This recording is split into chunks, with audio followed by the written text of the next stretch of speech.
ఈటల రాజేందర్ గారు చాలా క్లియర్గా చెప్పిండ్రు. హుజూరాబాద్లో ఏం జరిగింది, తెలంగాణలో ఈ కుటుంబ పాలన ఏ విధంగా జరుగుతుంది, ఈ కుటుంబ దోపిడీ గత 8.5 సంవత్సరాలుగా ఎలా కొనసాగుతుంది, ఈ రాష్ట్ర పరిస్థితి ఏంది, మామూలుగా వివక్ష ఏ విధంగా ఉంది, ఉప ఎన్నికలు వస్తేనే అభివృద్ధి తప్పితే ఉప ఎన్నికలు రాని దగ్గర కనీసం మాట్లాడే ప్రతిపక్ష పార్టీ ఎమ్మెల్యేకు అపాయింట్మెంట్ కూడా ఇవ్వట్లేదు. అసెంబ్లీ సాక్షిగా ఎంత గొంతెత్తి మాట్లాడినా కానీ ₹1 నిధులు కూడా ఇవ్వకపోవడమే కాకుండా ఏ విధంగా అవమానిస్తున్నాడు ఈ ముఖ్యమంత్రి. ప్రతిపక్షం లేకుండా కాంగ్రెస్ పార్టీ 12 మంది ఎమ్మెల్యేలని తీసుకొని ఈరోజు ప్రశ్నించే గొంతు లేకుండా చేసి ఈరోజు తెలంగాణ రాష్ట్రంలో ఒక ప్రజాస్వామ్యాన్ని ఎలా కూని చేయబడ్డది అనేది కూడా చాలా వివరంగా చెప్పిండ్రు. మీడియా ద్వారా తెలంగాణ ప్రజలకు, మునుగోడు ప్రజలకు నేను ఎక్కువసేపు చెప్పకుండా ఒకటే ఒక విషయం చెప్తున్నా. నేను రాజీనామా చేసినా అంటే ఏదో ఒక బలమైన కారణం ఉంటే తప్పితే 1 సంవత్సరన్నర ముందు నేను ఎన్నికలకు పోతున్నా ధైర్యంగా రాజీనామా చేసి ఇప్పుడున్న పరిస్థితుల్లో ఒక జాతీయ స్థాయిలో కాంగ్రెస్ పార్టీ బలహీనపడ్డది కాబట్టి ఈ దుర్మార్గం అనే పాలన, ఈ కుటుంబ దోపిడీ ఆపాలంటే ఇది భారతీయ జనతా పార్టీ మోడీ అమిత్ షా గారి నాయకత్వంలోనే ఇది మనం ఈ ప్రజాస్వామ్యాన్ని కాపాడాలి, ఈ టీఆర్ఎస్ పార్టీని బొందబెట్టొచ్చన్న నిర్ణయానికి వచ్చినా కాబట్టి ఈ పార్టీ మారడం, అందరి సమక్షంలో మునుగోడు వచ్చి అమిత్ షా గారి సమక్షంలోనే కండువా కప్పుకోవడం జరిగింది. ఎవరెన్ని అపనిందలు వేసినా, ఎన్ని అసత్య ఆరోపణలు చేసినా మునుగోడు ప్రజలు విశ్వసించడం లేదు. ఎందుకంటే తప్పు చేసిన వ్యక్తి, స్వార్థం ఉన్న వ్యక్తి ఒక పార్టీలో గెలిచి ఇంకో పార్టీకి పదవుల కోసం, ప్రలోభాల కోసం, డబ్బుల కోసం, కాంట్రాక్టుల కోసం కండువలు మార్చుకుంటారు. కానీ మళ్లీ రాజీనామా చేసి ప్రజల్లోకి వచ్చి మీకోసం రాజీనామా చేసిన, మనకు జరిగిన అవమానానికి, వివక్షకు వ్యతిరేకంగా రాజీనామా చేసిన అని చెప్పే ధైర్యం ఉండదు. అందుకనే మునుగోడులో ఈరోజు నేను రాజీనామా చేసినప్పటి నుంచి ఈ కాషాయ కండువా కప్పమని కొన్ని వేల మంది, లక్షల మంది రోజు ఫోన్లు చేస్తుండ్రు. ప్రతి గ్రామంలో పోతే కొన్ని వేల మంది, గ్రామాలన్నీ ఖాళీ అవుతున్నాయి. మరి ఈరోజు గృహప్రవేశం చేస్తే ₹1 ఖర్చు పెట్టకుండా, ట్రాన్స్పోర్టేషన్ ఇవ్వకపోయినా సొంత ఖర్చులతో ఒక 10,000 మంది వచ్చి ఇక్కడికి అటెండ్ చేసిపోయిండ్రు. ఎక్కడికి పోయినా సరే తండోపతండాలుగా భారతీయ జనతా పార్టీలో చేరుతుండ్రు. నేను కాదు, నాతో పాటు ఈటల రాజేందర్ గారు కానీ, ఏనుగు రవీందర్ రెడ్డి గారు, రవీంద్ర నాయక్ లాంటి నాయకులు, ఎంతో మంది నాయకులు తెలంగాణ రాష్ట్రం నుంచి వచ్చి ఇది మీ పోరాటం కాదు, ఒక మునుగోడు ప్రజలది కాదు, తెలంగాణ ప్రజల యొక్క ఆత్మగౌరవ సమస్య, ఈ తెలంగాణ రాష్ట్ర భవిష్యత్తు ఈ మునుగోడు ప్రజల చేతిలో ఉంది, మునుగోడు ప్రజలు ఇచ్చే తీర్పుతోటి తెలంగాణలో మార్పు రాబోతుంది, ఈ తెలంగాణ ప్రజల తలరాత మార్చే ఎన్నిక అని చెప్పి భావిస్తుంది ఈరోజు. అంటే ఇది ఆషామాష ఎన్నిక కాదు. ఈ మునుగోడు అనేది జరగబోయే ఎన్నిక ఒక వ్యక్తి కోసం, ఒక పదవి కోసం, ఒక పార్టీ కోసం వచ్చింది కాదు. ఇది ఒక వ్యక్తికి, కేసీఆర్ కుటుంబం అనే ఆ కుటుంబానికి 4 కోట్ల తెలంగాణ ప్రజలకు మధ్య జరుగుతున్న ఒక ధర్మయుద్ధం. ఈ ధర్మయుద్ధంలో ఒక దుర్మార్గమైన వ్యక్తి అహంకారంతో ఉద్యమకారులను అడుగడుగునా అవమానిస్తూ, ముఖ్యంగా మన ఈటల రాజేందర్ గారే మన కళ్ళ ముందు ఉన్నారు. ఆనాడు 20 ఏళ్ల పాటు ఆయనతో పాటు కలిసి ఉద్యమం చేసి ఆస్తులు అమ్ముకొని భార్యాపిల్లను వదిలిపెట్టి అడుగడుగునా కేసీఆర్ చేతుల్లో వెనుక నడిచి తెలంగాణ రాష్ట్రాన్ని సాధించుకున్న కీలకమైన వ్యక్తి.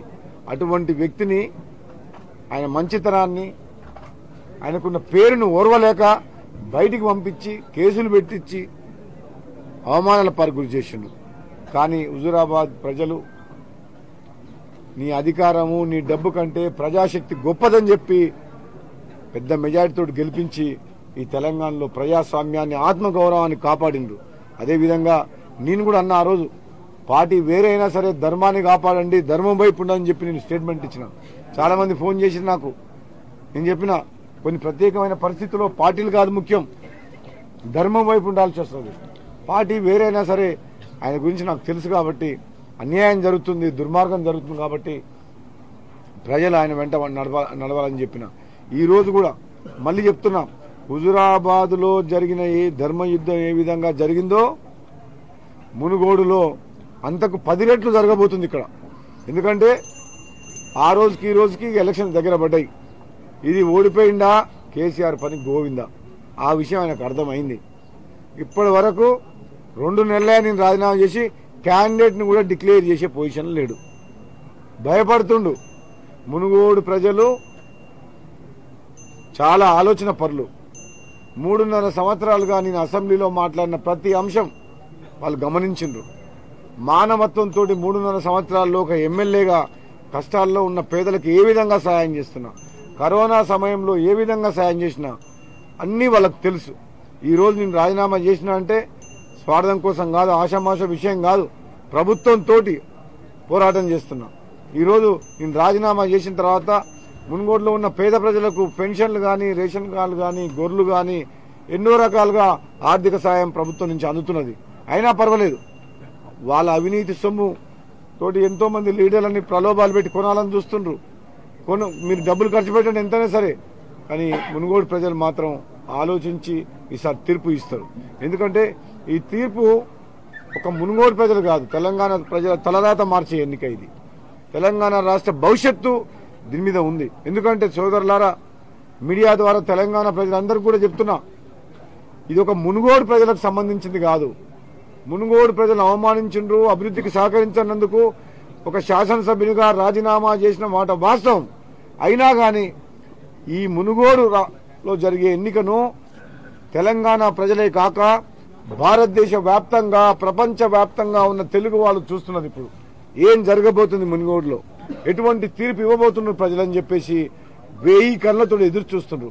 మరి ఒక నియంతకు, ఒక అహంభావంతో దోపిడీ చేసుకుంటా ప్రజాస్వామ్యాన్ని కూని చేసిన వ్యక్తికి అడుగడుగున ఉద్యమకాలను అవమానించుకుంటూ తెలంగాణ ద్రోవులను సంకర పెట్టుకుని ఈరోజు పరిపాలన కొనసాగిస్తుండు. 1000 కోట్లు, లక్షల కోట్లు ప్రాజెక్టుల రీడిజైన్ పేరు మీద దోచుకుండు. అటువంటి వ్యక్తికి తెలంగాణ ప్రజలు, మునుగోడు ప్రజలు బుద్ధి చెప్పాల్సిన అవసరం ఉంది. ఎందుకంటే ఈ 1000 మంది, 1200 మంది ఆత్మ బలిదానం కేసీఆర్ కుటుంబం కోసం చేసుకోలే. ఆనాడు పార్లమెంట్ సభ్యునిగా నా సహచర ఎంపులతో కలిసి పార్లమెంట్లో తెలంగాణ తెచ్చింది కేసీఆర్ కుటుంబం కోసం కాదు. ఆయన తర్వాత ఆయన కొడుకు ఇక్కడ తెలంగాణ మొత్తం ఉద్ధరించినట్ట, భారతదేశంలో పార్టీ పెడతాడంట. అసలు తెలంగాణ పల్లెల్లో నువ్వు చెప్పిన ఒక్క మాటన KG to PG ఉచిత విద్య అన్నారు, 2 బెడ్రూమ్లు అన్నారు, దళితులకు 3 ఎకరాలు అన్నారు, రుణం మాఫీ చేస్తామని చెప్పినావు, ఇంటికో ఉద్యోగం అన్నావు. ఎక్కడైనా ఏమైనా జరిగిందా? మన పల్లెల్లోకి పోతే ఏమైనా ఇల్లు కట్టించిండ్రా? అసలు సీసీ రోడ్లు ఉన్నాయా? డ్రైనేజీలు ఉన్నాయా? గ్రామాల లింక్ రోడ్లు ఉన్నాయా? ఎన్ని అవస్థలు పడుతున్నాయి. ప్రభుత్వ బడులకు పోతే క్లాస్ రూమ్స్ ఉన్నాయా? బాత్రూమ్స్ ఉన్నాయా గర్ల్స్ కు? అసలు ప్రభుత్వ ఆసుపత్రికి పోయే పరిస్థితి ఉందా తెలంగాణలో? ఈరోజు కార్పొరేట్ హాస్పిటల్స్ లా పేదవాళ్ళ రక్తం దాగుతుంటే గవర్నమెంట్ హాస్పిటల్ ఒక కేసీఆర్ కిట్ తప్పితే ఎక్కడికన్నా ఎవరైనా పేదవాడు రోగం వస్తే, ఎమర్జెన్సీ వస్తే గవర్నమెంట్ హాస్పిటల్ పోయే పరిస్థితి ఉందా? మరి ధనిక రాష్ట్రం అని చెప్పి మిగులు బడ్జెట్ ఉన్న రాష్ట్రాన్ని అప్పుల పాలు చేసి ఈరోజు జీతాలు ఇవ్వలేని పరిస్థితి తీసుకొచ్చింది ఎవరు? ఈ ప్రాజెక్టులు ఎవరి కోసం కడుతున్నారు?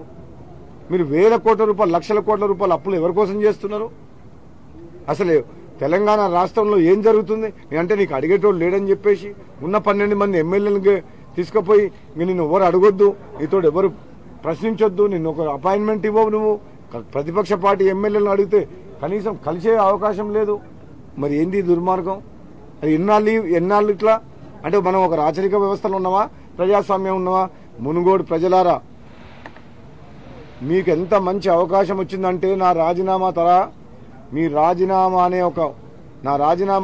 ద్వారా మీకు వచ్చిన అవకాశం ఒక బ్రహ్మాస్త్రం. ఈ బ్రహ్మాస్త్రాన్ని ప్రయోగించి మీరందరూ కూడా మీరు రాజగోపాల్ రెడ్డికి ఓటేస్తలేరు. ఈసారి గెలిచేది రాజగోపాల్ రెడ్డి కాదు, గెలిచేది ప్రజాస్వామ్యం, గెలిపించేది మునుగోడు ప్రజలు. మునుగోడు ప్రజల చేతిలో తెలంగాణ ప్రజల యొక్క ఆత్మగౌరవం ఉంది. మీరు ఆత్మగౌరవాన్ని నిలబెట్టాలి. ప్రలోభాలకు కానీ ఆయన గొర్రెలు ఇవ్వని, దళిత బంధు ఇవ్వని, పెన్షన్లు ఇవ్వని, రేషన్ కార్డులు ఇవ్వని, అవినీతి సొమ్ము ఇవ్వని, అన్నీ వచ్చినా సరే అది వచ్చేది మాత్రం ప్రజల సొమ్ము. అది కేసీఆర్ ఇంట్లోకి వెళ్ళి ఇస్తలేడు, దోసుకున్న అవినీతి సొమ్ము పంచిపెడుతున్నాడు. ప్రభుత్వం ఈ మద్యం ద్వారా 1000 కోట్లు, ఈటల రాజేందర్ గారు చెప్పినట్టు 10,000 కోట్లున్న మద్యం ఈరోజు 40,000 కోట్లకు, ఊరికి 10 బెల్ట్ షాపులు పెట్టి అమాయక ప్రజలను తాయిపించి ఎన్నో కుటుంబాలని రోడ్డు మీద తీసుకొచ్చిండు. ఎంతో మంది పిల్లల తల్లుల ఉసురు తగులుతుంది కేసీఆర్కు. ఊరికి 10 మంది బేసిక్ ఉదయం 7 గంటలకు మొదలు పెడుతున్నారు. మొత్తం గ్రామాల్లో వాతావరణం మొత్తం పాడైపోయింది. నువ్వు బంగారు తెలంగాణ కాదు, తాగుబోతున్న తెలంగాణ చేసిండు, అప్పుల తెలంగాణ చేసిండు. ఇటువంటి దుర్మార్గమైన పాలన మీద నేను యుద్ధం ప్రకటించిన, రాజీనామా చేసిన. నేను చెప్పిన రోజుకు 4 గంటలు 20 గంటలు పనిచేస్తున్నా. నాకు 2 రోజుల నుంచి జ్వరం వచ్చింది, నిద్రపోతలేను. 10 నిమిషాలు ఇప్పుడు పడుకుంటాను కూడా టైం లేదు నాకు. టాబ్లెట్ గంటకు ఎవ్రీ 6 అవర్స్ టాబ్లెట్ వేసుకుంటున్నా, నిద్రపోతలేను. ఏది ఏమైనా కానీ మునుగోడులో ప్రజలు ధర్మం వైపు ఉండాలి. ఎందుకంటే ఇది నా కోసం కాదు, ఒక రాజగోపాల్ రెడ్డి కోసం వచ్చిన ఎన్నిక కాదు ఇది. నా కుటుంబం ఉంది, నాకు భార్య పిల్లలు ఉన్నారు, వాళ్ళు టెన్షన్ పడుతున్నారు. నేను చెప్పినా మీరు టెన్షన్ పడకండి. ఈ నిర్ణయం తీసుకుంది ప్రజల కోసం, తెలంగాణ రాష్ట్ర భవిష్యత్తు కోసం. మునుగోడు ప్రజలు తప్పు చేయరు, వాళ్ళకు తెలుసు నేను ఏ విధంగా ఎటువంటి మనిషినో. స్వార్థపరుని కాదు. ఏనాడైనా సరే ఆ రోజు తెలంగాణ కోసం కొట్లాడినా, గెలిపించిన తర్వాత ఎమ్మెల్యేగా అసెంబ్లీలో మాట్లాడినా, అనునిత్యం ప్రజల కోసం ఎక్కడ కష్టం వచ్చినా ఆపదలో ఉన్న వాళ్ళు సాయం చేసినా. ఇప్పుడున్న పరిస్థితుల్లో పదవిలో ఉండి నాకు గెలిపించిన ప్రజలు న్యాయం చేయలేక నేను రాజీనామా చేసిన తర్వాత ఈరోజు ప్రభుత్వం దిగొచ్చి అన్ని రకాలుగా వాళ్ళ సమస్యలు పరిష్కారం చేసిందంటే గెలిపించిన ప్రజలకు న్యాయం చేయలేక వాళ్ళు ఇచ్చిన పదవిని వాళ్ళ కోసం త్యాగం చేసిన. మళ్ళా ఇటువంటి పరిస్థితి ఎందుకు వచ్చింది? ఎందుకు ప్రజాస్వామ్యానికి లేదు? ప్రజాస్వామ్యంలో ప్రతిపక్ష సభ్యులకు మాట్లాడే హక్కు కానీ కనీసం వాళ్ళకు వినతి పత్రం ఇచ్చే అవకాశం కూడా లేకుండా చేసింది కేసీఆర్ గారు. మరి ఇటువంటి వ్యక్తికి బుద్ధి చెప్పాల్సిన అవసరం ఉంది. కేసీఆర్ని గద్దె దింపాలి, టీఆర్ఎస్ పార్టీని బొందబెట్టాలంటే అది భారతీయ జనతా పార్టీ, మోడీ, అమిత్ షా గారి నాయకత్వంలోనే సాధ్యమవుతుంది. ఈ రాష్ట్రాన్ని అప్పుల ఊబిలో తీసుకుపోయింది కాబట్టి మళ్ళీ ఈ రాష్ట్రాన్ని గాడిలో పెట్టి ఒక ఆర్థిక సంక్షోభంలో ఉన్న ఈ తెలంగాణ రాష్ట్రాన్ని మళ్ళీ బయటికి తీసుకొచ్చి అభివృద్ధి పథంలో నడపాలంటే అది కేవలం భారతీయ జనతా పార్టీకే సాధ్యం. ఎంతో మంది చిన్న వాళ్ళు పార్టీలు పెట్టిండ్రు, కులాల పేరు మీద మతాల పేరు మీద ఓట్లేమని అడుగుతున్నారు. దయచేసి మీరు తప్పు చేయొద్దు మునుగోడు ప్రజలు. ఎందుకంటే తెలంగాణ రాష్ట్రం ఇప్పుడు ఆర్థిక సంక్షోభంలో ఉంది, జీతాలు ఇవ్వలేని పరిస్థితితో ఉంది. ఇన్ఫ్రాస్ట్రక్చర్లు కాదు, చిన్న రోడ్స్ వేస్తే, టెండర్లు వేస్తే కనీసం ఒక కాంట్రాక్టర్లు ముందుకు వస్తలేరు, బిల్లులు లేవు. పరిస్థితి చాలా ఘోరంగా ఉంది, అవుట్ ఆఫ్ కంట్రోల్ ఉంది. ఒక వ్యవస్థ మొత్తం కుప్పగూలిపోయింది కేసీఆర్ తోటి. దీన్ని కాపాడుకోవాల్సిన బాధ్యత, ఈ తెలంగాణ రాష్ట్రాన్ని కాపాడుకోవాల్సిన బాధ్యత, ఈ కుటుంబాన్ని గద్దె దింపవలసిన బాధ్యత తెలంగాణలోని ప్రతి పౌరుడి మీద ఉంది. కాబట్టి ఈ ఎన్నిక ఆషామాషి ఎన్నిక కాదు. స్వార్థం పక్కన పెట్టి ఒక ఉద్యమకారులాగా ప్రతి ఒక్కరు ఒక సైనికునిలాగా పనిచేసి ఈ ఎన్నికల్లో ధర్మం వైపు ఉండాలని చెప్పేసి ఈ ఎన్నికల్లో మీరందరూ కూడా మహా ఉద్యమంలో మీరందరూ పాల్గొనాలి. ఒక రాజగోపాల్ రెడ్డి అనుకుంటే సాధ్యమయ్యేది కాదు. ఒక రాక్షసుని సంహరిస్తేందుకు, ఆనాడు ధర్మాన్ని కాపాడుతందుకు కురుక్షేత్ర యుద్ధం ఏ విధంగా జరిగిందో అందులో మీ అందరూ ధర్మాన్ని కాపాడుతందుకు ఆ విధంగా ఈరోజు మునుగోడు ఎన్నిక జరగబోతుంది. ఆ విధంగా మునుగోడు ప్రజలు తీర్పు ఇవ్వాలని చెప్పేసి నేను తెలంగాణ ప్రజల పక్షాన మీ అందరి తరఫున మరీ ఆలోచన చేయండి అని చెప్పి మరొకసారి కూడా తెలియజేస్తూ, తప్పకుండా రాబోయే రోజుల్లో భారతీయ జనతా పార్టీ ఎన్నికల్లో గెలిచిన తర్వాత నెల రోజుల్లోనే గవర్నమెంట్ పడిపోవడం ఖాయం. మీరందరూ కూడా ఇంకా 2023 డిసెంబర్ వరకు ప్రభుత్వం ఉంటుందని చెప్పి ఆలోచన చేయకండి. ఒకసారి మునుగోడు రిజల్ట్లో భారతీయ జనతా పార్టీ గెలిచిన తర్వాత ఈ ప్రభుత్వాన్ని నడిపే కెపాసిటీ కేసీఆర్కు లేదు. మొన్న ఈటల రాజేందర్ గెలుపుతోటి ఏ రోజైతే నేను చెప్పినో ఈటల రాజేందర్ గారిని అవమానించి బయటికి పంపించారో కేసీఆర్ పతనం స్టార్ట్ అయింది. ఒక నీతి నిజాయితీకి మారుపేరైన ఉద్యమకారుని, బడుగు బలహీన వర్గాల బిడ్డ, పేదల యొక్క పెద్ద మనిషి, అటువంటి మనిషిని అవమానించిండ్రు. ఆనాడే ఉద్యమకారులందరూ, నాలాంటి చదువుకున్న వాళ్ళందరం పార్టీలకు అతీతంగా స్టేట్మెంట్ ఇచ్చినాం. మేము ఇది చాలా అన్యాయం, ఇదంతా దుర్మార్గం. ఈటల రాజేందర్ గారి వ్యక్తిని, అటువంటి వ్యక్తిని అవమానపరిచింది కాబట్టి తెలంగాణ ప్రజలు తిరగబడతారు. మళ్ళీ ఉద్యమం చేసి కేసీఆర్కు బుద్ధి చెప్తారన్న అందులో భాగంగానే ఈ ఎన్నిక వచ్చింది. మన అందరం కూడా నడుం బిగించాలి. పార్టీలకు అతీతంగా తెలంగాణ ప్రజలందరూ ఒక్కటి కావాలి. ఈ కేసీఆర్ కుటుంబం నుంచి ఈ తెలంగాణ రాష్ట్రాన్ని కాపాడుకోవాలని చెప్పి తెలియజేస్తూ ఈ సమావేశంలో పాల్గొని ఈ రోజుకి వచ్చిన కార్యక్రమానికి వచ్చిన ప్రతి ఒక్కరు కూడా చేతులెత్తి నమస్కరిస్తూ ధన్యవాదాలు తెలియజేస్తూ థ్యాంక్ యూ. హాయ్ ఫ్రెండ్స్, మా టుడే టుమారో యూట్యూబ్ ఛానల్ చూస్తున్నందుకు చాలా థ్యాంక్స్. మరిన్ని లేటెస్ట్ వీడియోస్ కోసం వెంటనే సబ్స్క్రైబ్ చేయండి. అలాగే ఈ బెల్ ని కూడా రింగ్ చేసేయండి. మా నోటిఫికేషన్స్ అన్ని మీ మొబైల్లో వస్తాయి. అలాగే మా వీడియోస్ మీకు నచ్చితే లైక్ చేయండి, షేర్ చేయండి, నచ్చకపోతే కామెంట్ చేయండి.